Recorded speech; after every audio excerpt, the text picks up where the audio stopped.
Hi guys, welcome to Taste to Explore. My name is Darlene and today my friends we are making buttermilk biscuits from scratch. Easy to make, especially if you have a food processor. It cuts the time in half and you can get yourself some buttermilk biscuits quick, easy and simple. So now let's walk over to the very simple ingredients to get this started. Okay guys, now let's begin. Right here I have 1 cup of buttermilk. I have 1 unsalted stick of butter that I chopped in pieces, and both of these are cold. Your fats need to be cold. I had this in the freezer for an hour and so as that, so just make sure that your milk doesn't freeze. So I have 1 tablespoon of baking powder, 1/4 teaspoon of baking soda, and 1 teaspoon of salt, and I have extra flour for dusting. And over here I have 2 cups of all-purpose flour, and that's all you're gonna need to get this started. Okay guys, now let's begin. Right now we're just gonna mix our dry ingredients first.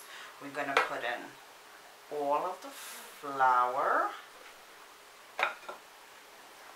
and the salt and the leavening agents, and we're just gonna mix this to combine. We're only gonna mix it for a few seconds, maybe 10 even tops.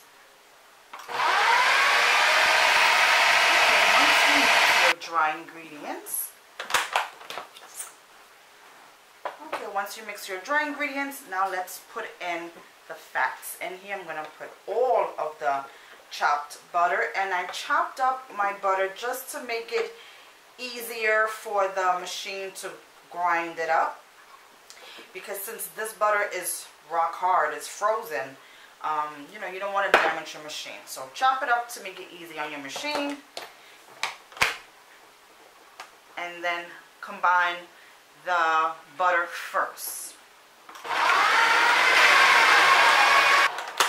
Alright, just to show you how this is supposed to look when you have the butter running through it, I want to show you how it looks when the butter is cut through. It's supposed to look like wet sand, coarse sand, and that's perfectly how it looks. Alright, so after you had your butter post in here first, now let's put the wet ingredients. Now, to make biscuits, it's simple. It can be a little tricky depending on your environment. If this comes out too dry, we can add a little bit more buttermilk to it. If it's too wet, then we can add a little bit more flour to it. You know, you adjust it according to how it comes out.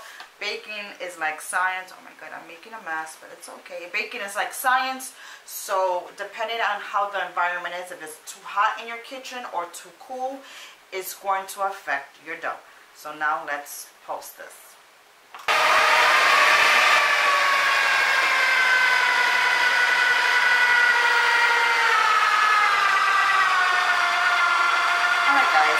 So now that my dough is ready to come out, and I'm going to show you how it looks because it's a wet dough that we're working with, I want to let you know that once you have your hands clean and your surface clean, I want you to dust with some flour. That's the extra flour that I told you to put to the side, because this is for rolling and dusting, and I want you to be a little generous. Since the dough is a wet dough, we don't want to make it entirely dry because we want our biscuits to be nice and tender, and it all has to do with your hands, as long as you don't over mix your dough. Okay, so like I told you, it's a pretty sticky dough, and that's fine. You just flour your hands and just remove as so.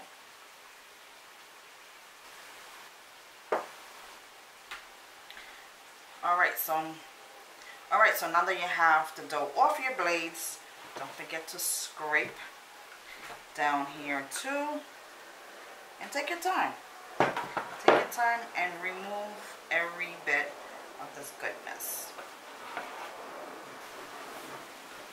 Okay, so now start flouring some of your area right here. Put some in your hands.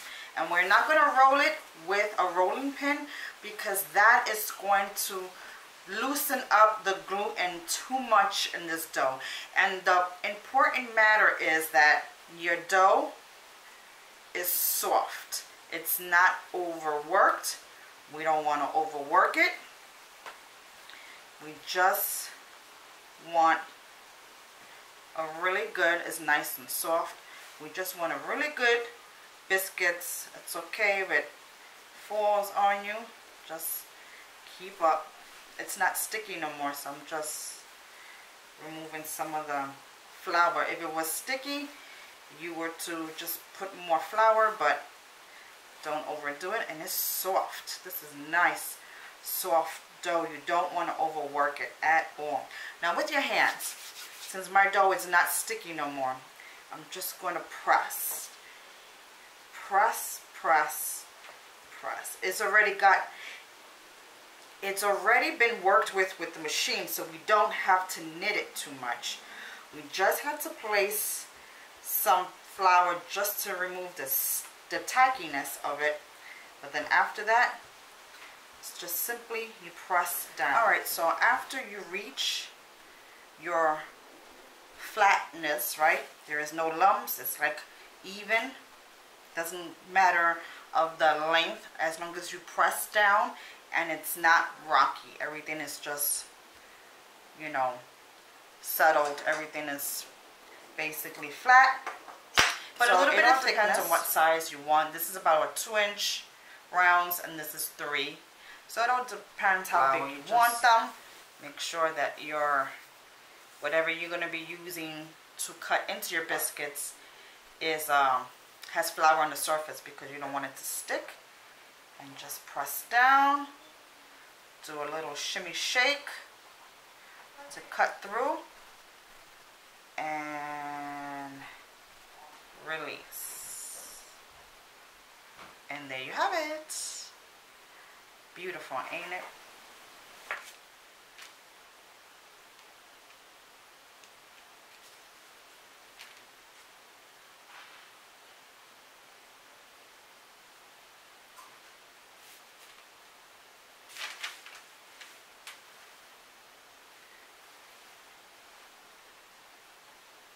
Alright guys, so I'm regrouping because I need to make more, and I'm just going to make sure that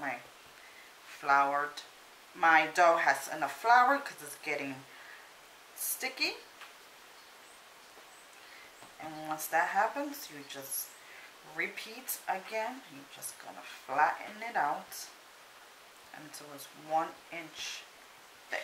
Make sure when you use your cutter, it's always dipped in flour because the middle might be sticky and you don't want to have it get stuck. Like when you remove your biscuits, just dust it off if you feel like it's too much flour in the bottom or on the top. But mine didn't have any, so I don't have to worry about that. And you just line it up in your cookie sheets. And I'm just gonna repeat until I have no more dough left. Alright guys, so my biscuits are all shaped and cut up. Just make sure that you leave them like 1 inch or 2 separated, just like right here. And this is actually my scrap that was left over. I didn't want to cut the edges to make it that pretty. It's okay if it looks a little lumpy, but anyhow. Okay guys, my biscuits are done. I just took them out the oven about 10 minutes ago and I placed it in a nice plate. And I just want to show you when I break one in half, how does it look inside. It is soft, fluffy. See, it's nice and fluffy and tender. That's because we didn't over mix the dough. Beautiful flakiness. Oh, unbelievable delicious. Now let's do a taste test. Okay guys, now you've seen how my biscuits came out absolutely incredible, soft, tender, and that happens when you don't overmix your biscuits. If you're using a food processor, it's pretty much going to do the work for you. If you do it by hand, you just have to be careful that you don't overmix. Once everything is combined, then that's pretty much it. Put it on your surface and start flattening it out with your hands. Don't use a rolling pin because that is going to loosen up the gluten in the flour, and you don't want a tough biscuit. You want it nice, soft, and fluffy, just like the way you've seen it and how I break it open. Soft and tender, dynamite. Delicious with just about anything. If you like butter, I personally like honey on there, or if you want jelly, delightful. I hope you give this recipe a try. It's really easy, as you've seen. I mean, I got it together in not even a half an hour, and it was easy to put together. Thank you so much for joining me. Today is always a pleasure of cooking along with you. So make this for Thanksgiving, for whenever you want to have fresh homemade biscuits. They're easy, they're soft, they're so delightful, and you know they pair up with anything. So thank you once again. Oh, and quick note, don't forget that once you heat your oven, pay attention to your oven's temperature. Sometimes your oven can heat up too quickly and you might want to lower it down just a little bit. So keep an eye on it, but it cooks up really quick. Mine's cooked up in 10 minutes, so just be careful with yours, and I hope you have a good one. Take care. See you later. Bye-bye.